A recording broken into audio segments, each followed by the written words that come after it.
അത് സ്വന്തം മുന്നണിയുടെ കാര്യത്തിൽ മാത്രമല്ല, പ്രതിപക്ഷ മുന്നണിയുടെ കാര്യത്തിലും വളരെ പ്രകടമാണ്. ഇപ്പൊ നോക്കൂ, ഞാൻ ഒരു ചെറിയ ഉദാഹരണം പറയാം. കഴിഞ്ഞ 5 കൊല്ലവും മുഖ്യമന്ത്രി ശ്രീ വി ഡി സതീശൻ ഞങ്ങളെ ആവർത്തിച്ച് ആക്ഷേപിച്ചുകൊണ്ടിരുന്ന ഒരു കാര്യമായിരുന്നു ശ്രീ പിണറായി വിജയനെതിരായിട്ട് ഉയർന്നു വരുന്ന കേസുകളിലെ അന്വേഷണത്തെ സംബന്ധിച്ചുള്ള അഭിപ്രായ വ്യത്യാസം. മുഖ്യമന്ത്രി പിണറായി വിജയൻ പ്രതിയായിട്ടുള്ള, അല്ലെങ്കിൽ അദ്ദേഹം ആരോപണ വിധേയനായിട്ടുള്ള, അദ്ദേഹത്തിന്റെ മകൾ പ്രതിയായിട്ടുള്ള എക്സാലോജി കേസിൽ,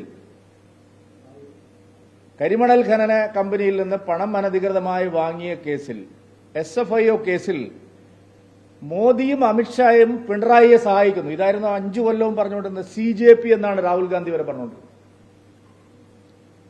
കമ്മ്യൂണിസ്റ്റ് ജനതാ പാർട്ടി ശ്രീമാൻ പിണറായി വിജയനെയും മകളെയും അദ്ദേഹത്തിന്റെ കുടുംബാംഗങ്ങളെയും മരുമകനെയും ഉൾപ്പെടെ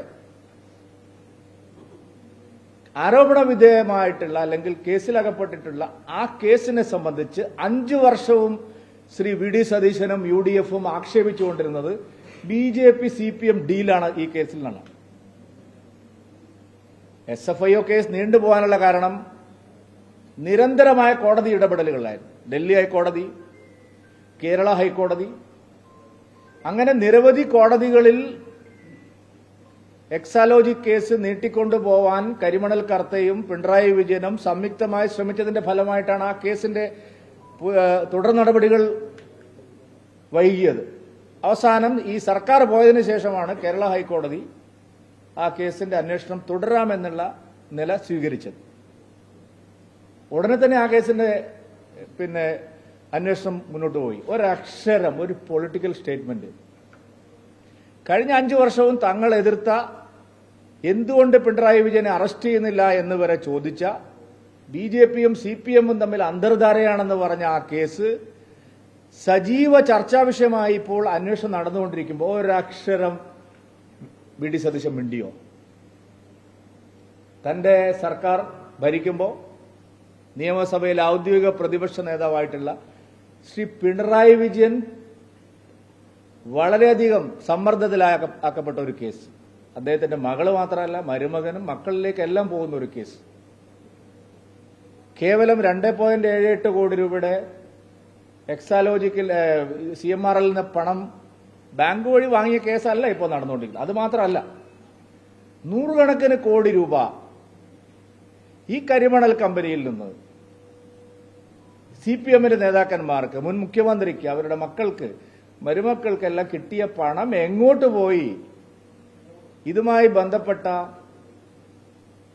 മണി ലോണ്ടറിംഗ് കേസിനെ സംബന്ധിച്ച്, ഹവാല ഇടപാടുകളെ സംബന്ധിച്ചുള്ള ഗൗരവമായ അന്വേഷണവും വിവരങ്ങളും പുറത്തു വരുമ്പോൾ ഒരക്ഷരം ശബ്ദിക്കാൻ ശ്രീ വി ഡി സതീശൻ തയ്യാറായി. 5 വർഷവും രാഷ്ട്രീയ ആയുധമായി ഞങ്ങളെ ആക്ഷേപിക്കാൻ ഉപയോഗിച്ച ഈ കേസ് ശരിയായ നിലയിൽ ഇപ്പോൾ അന്വേഷിച്ചുകൊണ്ടിരിക്കുമ്പോൾ ബഹുമാനപ്പെട്ട വി ഡി സതീശൻ മൗനി ബാബയെ പോലെ വായ തുറക്കാതിരിക്കുകയാണ്. അതല്ലേ സത്യം? അപ്പൊ രാഷ്ട്രീയമായിട്ടുള്ള വിഷയങ്ങളിലെല്ലാം കഴിഞ്ഞ 3 വർഷവും കേരളം കണ്ടത് ശ്രീ വി ഡി സതീശൻ സർക്കാരിന്റെ ഇരട്ടത്താപ്പും ശ്രീ വി ഡി സതീശൻ സർക്കാരിന്റെ വർഗീയ ശക്തികളുടെ മുമ്പിലുള്ള മുട്ടുമടക്കലുമാണ് എന്നുള്ളത് പ്രകടമായി തെളിഞ്ഞിരിക്കും. ഭരണ നടപടികളുടെ കാര്യത്തിൽ തങ്ങൾ LDF സർക്കാരിൽ നിന്ന് ഒട്ടും ഭിന്നമല്ല, ഞങ്ങൾ രണ്ടും രണ്ടല്ല, ഒന്ന് തന്നെയാണ് എന്ന് വിശദമാക്കുന്ന കാര്യങ്ങളാണ് കഴിഞ്ഞ 3 മാസവും കേരളം കണ്ടത്.